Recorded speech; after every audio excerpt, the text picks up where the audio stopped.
Привет, друзья! Я Саша. Добро пожаловать на мой кулинарный канал Cooking Time. Не так давно мы вернулись из кемпинга. Я надеюсь, все уже посмотрели красивый осенний кемпинговый влог. И там в кемпинге нам как-то очень не хватило шашлыка с костра. Ну, точнее, он был, но мало. Нам не хватило. Дома еще осталась свинина, поэтому сегодня буду мутить что-то похожее на шашлык с костра в домашних условиях. И вам расскажу, ну и покажу.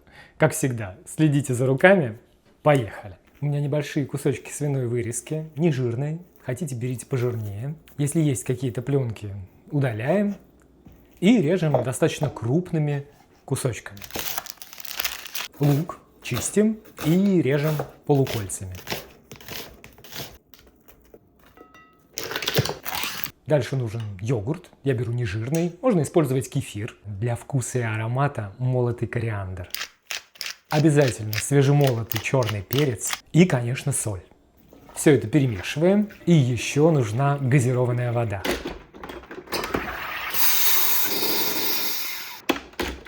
Туда ее тоже. И теперь все хорошо, тщательно перемешиваем, складываем в какой-нибудь плотно закрываемый контейнер. И убираем контейнер в холодильник часов на 8, можно на ночь, часов на 12, иногда у меня даже на сутки остается, особенно когда едем в кемпинг, стоит в сумке холодильнике. Свинина должна как следует промариноваться, чтобы она получилась нежной и вкусной. В общем, ждем. Шашлык свой я буду запекать на гриле.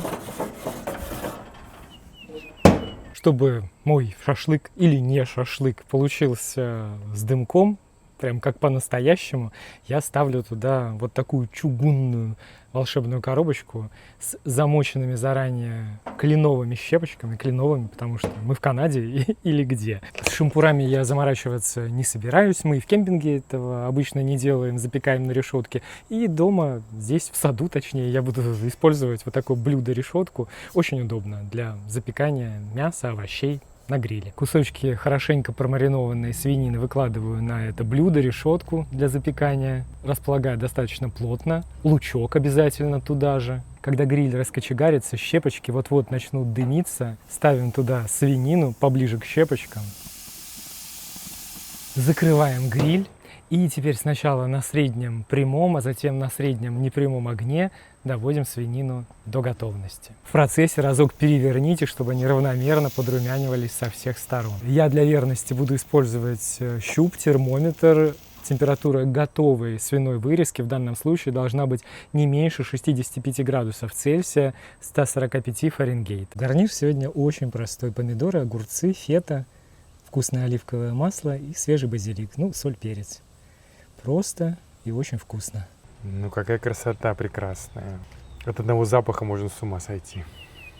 Можно же прям руками, да? Конечно. Это же шашлык.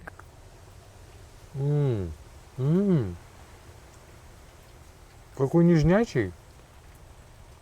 Я думаю, что не хуже, чем на костре. Очень вкусно. Нежный. Прожаренный. Но при этом сочный. Все как надо.